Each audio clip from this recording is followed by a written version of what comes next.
Ladies and gentlemen, this is UX and this is Europe the First Crusade, Peter the Hermit, extra part 2 by the channel Extra Credits. We saw the first part yesterday, and yeah, basically some guy wanted his land back, so he just used religious wars as an excuse. It got out of hand. Pope said, fuck it, anybody helps this out, it has a free access to heaven, I guess. And the civilians started to basically, all the parts of the different Christian countries, all the civilians started to march right at Hungary to take over Jerusalem eventually. But when they got to Hungary, obviously they started to raid their own towns, Christian towns and everything, because they were going hungry, starving. Then certain people decided, fuck it, we're going to attack the Jews, because why the hell not, right? I mean, one religious war, we're trying to take Jerusalem, might as well take revenge on Jews. And Christian, right? Christian priest, whatever, whoever there was, I forgot, bishops. Christian bishops decided to defend Jews. That's what we're at, right? All these different people are attacking Jews, and Christian bishops had to step in to defend Jews. So it was a circus, basically, not what I thought. Because every time I hear of Crusade, I always thought it's going to be this, veteran soldiers with, basically big-ass swords and, steel plate armor type of things, going into their religious war, massive wars. Oh no, this is just a circus. And apparently people were telling me in the comments that this is going to be even worse. So I don't know how it can be, but yeah, history always surprises us, I guess. So let's watch it.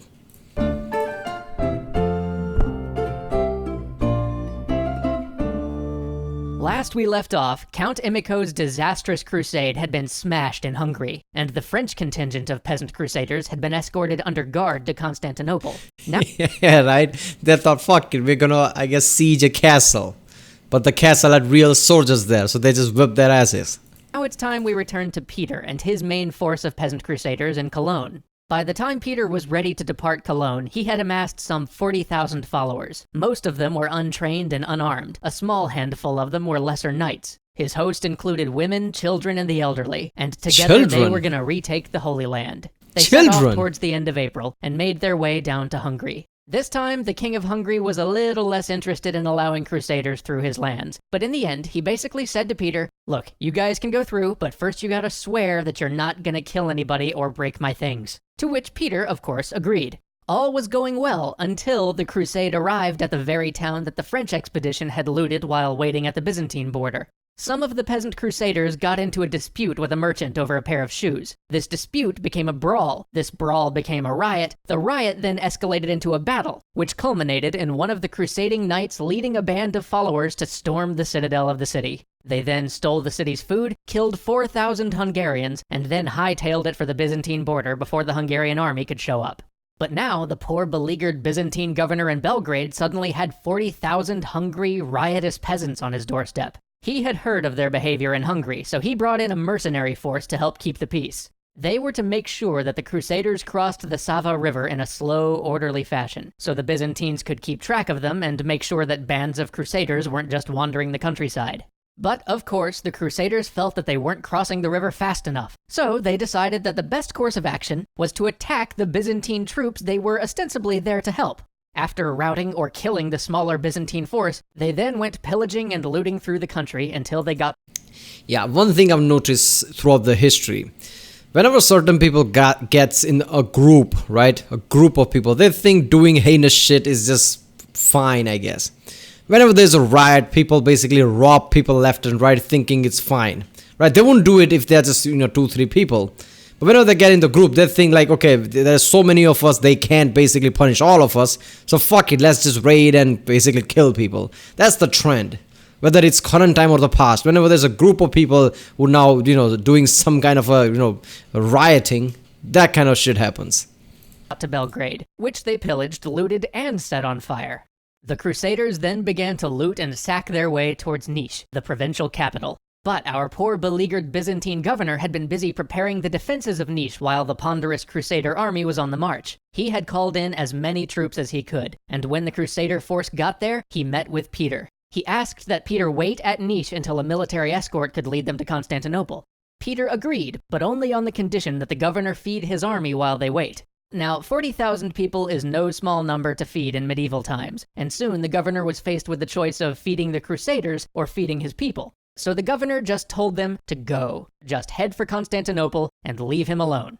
But some of the German contingent decided to burn down a mill on their way out, which then escalated, and soon the governor had to call in the troops he'd been gathering at Niš to suppress the out-of-hand crusaders. He gave his troops instructions to take... Aren't the same Germans killed all those Jews, right? I mean, that's just fucked up. ...hostages rather than killing when possible. Peter made his way to the very back of his column to see if he and the governor could come to an agreement and maybe his crusade could be allowed to go on its way. But by now, the mob of crusaders were really completely out of Peter's control. They attacked the city of Niš itself. The garrison turned them away, but the defeated crusaders just got a bigger mob together and attacked the walls of the city again. This time, our beleaguered Byzantine commander had had enough. He told his men to attack the crusaders before they destroyed the provincial capital.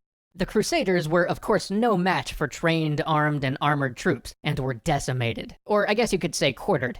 Peter fled to the hills and hid, but by the time what remained of his army found him, a quarter of it was missing. Their supplies and money had all... So yeah, Peter, look at that. You just randomly call citizen up to fight, and you can't control those citizen. What could go wrong?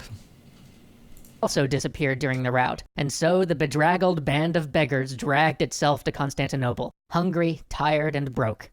There they met up with the French contingent that had left the west before them, and Peter, along with the leader of the French force, Walter Saint-Avoix, were summoned by the emperor. Despite everything, the emperor counseled them to wait for the real force of knights, which the Pope had assured him was on its way. But if they really wanted to go attack the Turks, he wasn't going to stop him. He would find some boats to ferry them across the Bosphorus.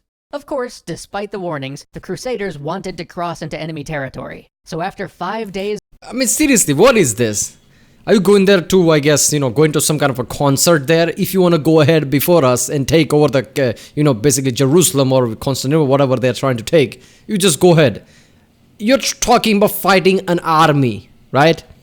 Muslim army. You can't just do that like, okay, if you still want to go ahead. No. Let's make a plan, right?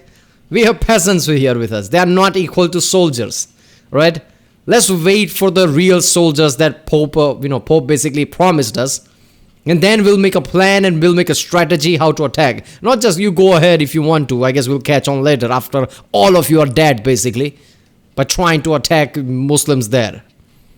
Of feeding 30,000 unexpected guests, the emperor assembled his boats and ferried them into Anatolia. Once across, they began to pillage town after town until they made it to Nicomedia. And remember, this was Byzantine territory a few short years ago. These are the very towns that Emperor Alexius had petitioned the Pope to help him get back. But beyond that, there is no question. These towns were Christian. But that distinction seemed lost on the Crusaders, and so pillage and loot they did. But once they reached Nicomedia, a quarrel broke out and the army fractured. The French contingent of the army stayed under the ostensible leadership of Peter, but the German and Italian portions broke off and elected to follow a knight named Reynold instead. From there, the two groups continued to pillage until they both ended up occupying the fortified coastal town of Civetot. Peter urged them to hold up there until the main crusading force arrived, but by this point he had long since lost control. The two groups started making forays into the surrounding countryside, literally egging each other on. Each time one group would return from a raid, they'd boast and talk about how much braver they were, how much more they were doing for the cause, which would then inevitably lead to the other group doing something rasher, stupider, and more foolhardy to show how much braver they were and how much more they were doing for the cause. Peter, unable to control this, decided to leave the crusade and head back to Constantinople to ask for the emperor's help. But while he was heading back, the French forces decided that it would be a good idea to attack the local Turkish capital. They couldn't get through the walls, so instead they pillaged and butchered everything around it, with atrocities ranging from systematic massacre of civilians to children being tossed on a fire. They considered this a job well done. I don't get this. These are civilians, right? We are talking about civilians. I mean, look, soldiers do heinous shit on the battlefield.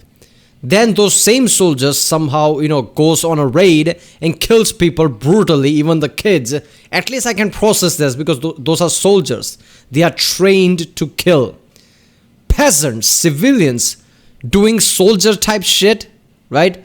Throwing kids into fire, pillaging. I mean, what the fuck? What is this shit? I mean, I've never come across anything throughout the history which is more fucked up than this. This is a fucking circus. I mean, it's just, it's just random chaotic shit. Nobody has control or anything. I think, the people, Muslims in Jerusalem by now is probably laughing. Like, what is this circus? Even they are probably laughing. Like, these are coming to basically capture our capital, really? Headed back to the base with more than the usual amount of self-congratulation. The German contingent, not to be one-upped, then went out to capture a nearby castle. The garrison there was light, and the German crusaders were successful, but they forgot to check if the castle had any water stored up. Of course, the Turkish forces by this point had been mobilized, and they knew full well that the castle had no water reserves, and that the nearest well was way outside its walls. So the Turkish army pulled up and parked itself outside the castle. After a few days drinking the blood of donkeys and their own urine, the Crusaders surrendered. Upon surrender, the Turks demanded that the Crusaders either convert to Islam or be put to death. While many Crusaders refused to abandon their faith and were put to the sword, brave Sir Reynold, leader of the band, never a man to be outdone, surprised even the enemy commander when he not only offered to become a Muslim, but also offered to join the Turks and make war against the... Oh, I'm the faithful Christian leader. What? If I don't convert, you're gonna kill me? Assalamu alaikum. Damn, this is fucked up. Christians if they'd spare his life. Meanwhile, word, probably intentionally spread by the Turks, filtered back to the French Crusaders that the German group had not only captured a castle, but actually captured the Turkish capital as well. An argument broke out in the camp. Some thought that they should wait for Peter to return, which he never would, while others thought that if they waited, they'd miss out on all the good looting.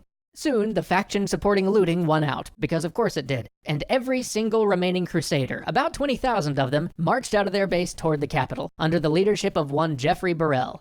About 3 miles from the Crusader base, in a narrow wooded valley, the full might of the Turkish forces lay in wait. The disorganized Crusaders, rushing up the road in an effort to make it to the you know what? I knew it, right? Like I said it. All the Turkeys at that point were just laughing. They knew how to defeat this force, literally bait them.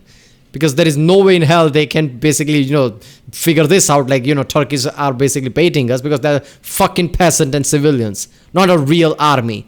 Here's what I'm thinking. All these people, whichever region they are from, right? Holy Roman Empire or whatever, whichever region they are from. Isn't the emperor of that place and the army basically thinking like, we can't let this civilian do this? Alright, either we go there or we ban this civilian from going there because this is fucked up. Then they hear later on that they are basically pillaging Christian towns. I mean, isn't their duty, those armies' duty, like our civilians are doing this shit and they're probably gonna get killed while trying to take Jerusalem. We should probably do something or go there or anything. I don't know, this just feels weird, man. Capital in time for plunder, didn't even notice the trap. As a hail of arrows poured out of the woods, the Crusaders began to rout almost immediately. Turkish horsemen... You know why they didn't notice the trap? Because these are fucking farmers, right? They hear, chicken basically in the morning, wake up or something, their instincts are around farming, not knowing which shadow his enemy might be hiding. That's why they didn't see it, because they're not fucking soldiers. Thundered out of the woods, chasing down the Crusaders almost to a man. Of the 40,000 peasant Crusaders who had left Western Europe, only 3,000, following their brave leader Geoffrey Burrell, managed to flee fast enough to escape. Those 3,000 managed to hole up in an old abandoned castle until the Byzantines came to rescue them. So let's just review the Crusade scorecard so far. Hungarian citizens killed? Thousands. Byzantine citizens killed? Also thousands. German Jews killed? Again, thousands. Thousands? Crusaders killed? Tens of thousands. Christians killed? Tens of thousands. Turks killed? A few, most of them civilians. Massive economic disruption to the Eastern Roman Empire? Check. Eastern Roman forces who the Crusaders were supposed to be helping attacked? Check. Potential allies in Muslim territory ransacked? Check. And Holy Lands retaken? 0. And thus, the First Crusade began. Join us next time to find out what the barons have been doing during these shenanigans. Yeah, that's what I'm fucking saying. That's what I'm saying. Economy collapsed. Thousands of Christians died. Thousands of Byzantine died. All the Crusader, most of them died. What the fuck was their army doing at that point? And how low is that they had to go to Byzantines and say, help us? You just killed their citizens, thousands of them, while trying to travel. I mean, this is a circus. Even the people, the Byzantine, basically whatever general, whatever that was, right, military leader, probably at that point is thinking, I can't punish them because they're fucking morons. Should I help them or not? What is this circus? I mean, man, this was a disaster. Seriously, I've never seen something like this. See how the better equipped barons and princes fare against the Turks, and watch the First Crusade actually begin. Yeah. So what they're going to do now? Oh, look at that, our economy collapsed. Thousands of Christians died. Now we have to go to the crusade to Jerusalem. Now we have to do that. After our civilians basically fucked up. And I blame Peter and all the people who basically rallies up Pope and everything. I mean, you just told civilians to take over Jerusalem, non-professional army, farmers. You told farmers to do this shit. It's your fault this many people died. Holy shit. It's like, every time there's a riot in Chicago or anywhere, we see rioters. Now somebody just riles them up and say, okay, let's basically take over another country. Let's go to Middle East and, basically invade a country. That's what this is. Alright people, that was Europe, the First Crusade, Peter the Hermit, Extra History Part 2 by the channel Extra Credits. Now remember people, if you like my reactions, like and subscribe, because 75% of the people who watches my videos are not subscribed. So, subscribe so I know which type of videos I should react to more, like history, is it memes type of video or science video, whatever. So if you like the type of video I react to, like and subscribe that video so I can see which videos gets more subscription and likes. And yeah, I guess I'll see you next time.